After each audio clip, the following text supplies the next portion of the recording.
Module 13, porter un objet sacré. Et donc comme ça, on va pouvoir parler aussi des différents objets sacrés. Le sac médecine. Chez les peuples d'Amérique du Nord, le sac médecine est porté au cœur, près du plexus solaire ou accroché à la ceinture. Il contient des talismans personnels, des fragments de mémoire, des ingrédients rituels comme des plantes, os, plumes, pierres. Ce sac est l'extension du lien entre l'individu et le monde invisible. Il est à la fois protection, mémoire vivante et point d'ancrage énergétique. On dit souvent qu'on ne regarde pas dans le sac médecine des autres, car c'est un territoire intime et sacré. Il y a également le bâton de pouvoir, bâton de parole. Le bâton de parole est utilisé dans les cercles pour créer un espace de vérité et d'écoute. Il est transmis de main en main avec respect, et celle qui le tient parle depuis son cœur, en lien avec le clan et les ancêtres. Le clan que l'on crée au moment du cercle. Cette tradition est issue notamment des nations autochtones d'Amérique du Nord, mais on la retrouve sous d'autres formes dans des cercles de sagesse des différents continents. Le bâton de pouvoir, lui, est personnel. Il peut être fabriqué dans un moment d'initiation ou reçu comme une transmission d'un guide ou d'un aîné. Il porte la médecine du bois, des symboles qui l'ornent, de ce que l'on a vécu avec lui. Il peut ouvrir un cercle, bénir un lieu, appeler un esprit. C'est un canal d'intention cristallisé dans la matière. Et le Aikuten, le voile sacré entre deux mondes. Le Aikuten est un masque ou tissu utilisé dans plusieurs traditions, notamment en Mongolie, en Sibérie et dans certaines lignées asiatiques et nordiques. C'est un tissu ou un masque que l'on place devant les yeux. Il peut être profondément décoré par d'autres objets sacrés. Il ne sert pas à plonger dans l'obscurité, il permet de voir sans être vu. Ce sont les esprits qui voient à travers vos yeux, vous devenez un canal. C'est un objet de respect. On protège le regard humain pour qu'il ne perturbe pas le lien sacré.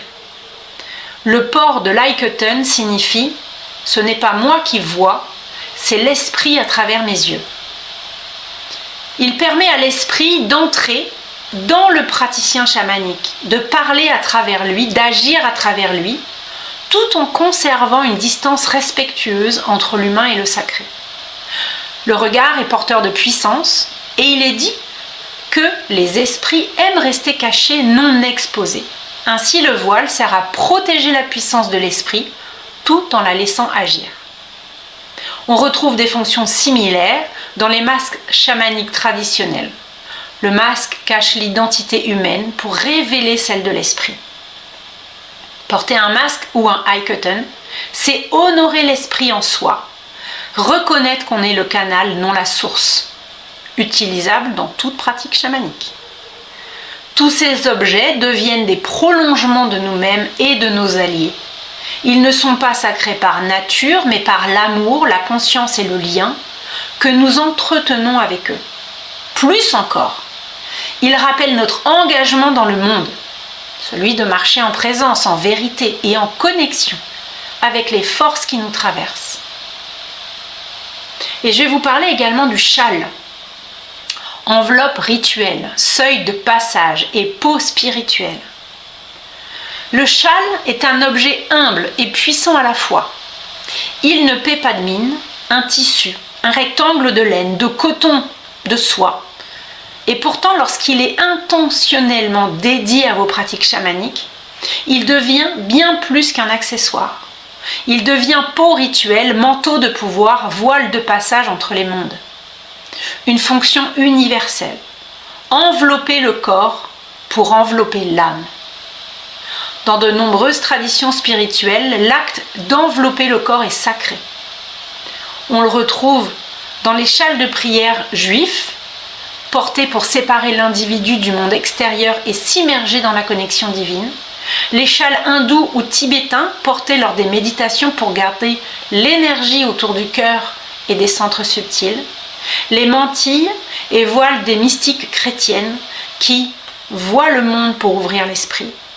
Les pagnes ou tissus africains rituels qui relient à l'ancêtre ou à une fonction précise dans le cercle. Les grandes capes des sorcières celtes ou les peaux portées par les chamans sibériens, tongtouz ou mongols pour incarner l'esprit qui descend. Ce geste d'enveloppement ne sert pas à tenir chaud. Il crée une membrane entre le monde ordinaire et le monde subtil. Il permet à l'être de se sentir protégé, recentré, préparé à changer de fréquence. Le châle comme une peau de transition. Dans un contexte chamanique, ton châle devient ta peau rituelle, comme un serpent qui change de peau pour croître, comme un papillon qui quitte sa chrysalide. Tu revêts ton châle pour entrer dans un autre état d'être. Lorsqu'il est posé sur tes épaules ou autour de ton corps, il te signale à toi-même que tu entres dans un espace sacré. Il rappelle à ton corps énergétique qu'il est temps d'ouvrir les canaux subtils.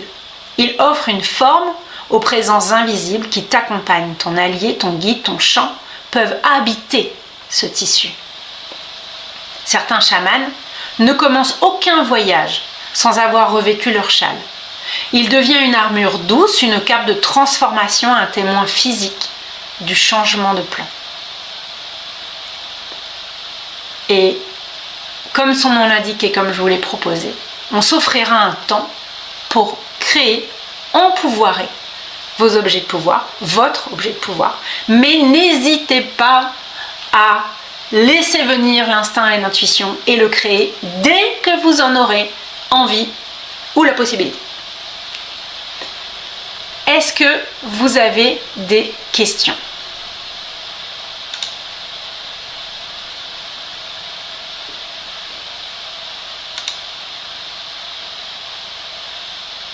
C'est plutôt moi qui pose des questions, mais Mais c'est super.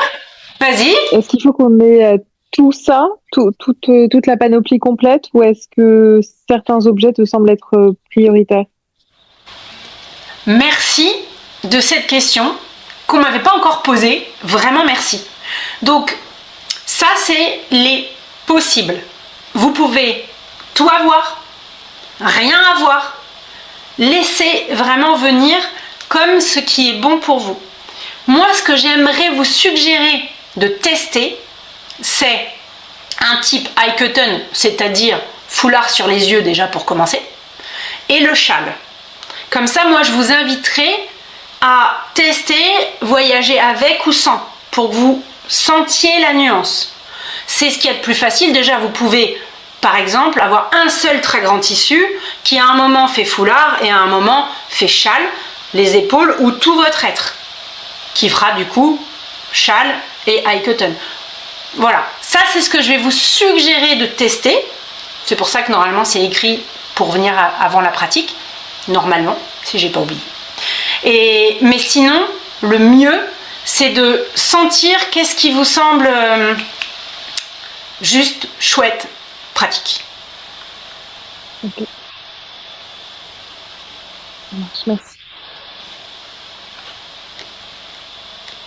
Est-ce qu'il y a d'autres questions? Bon, et bien très bien. Alors,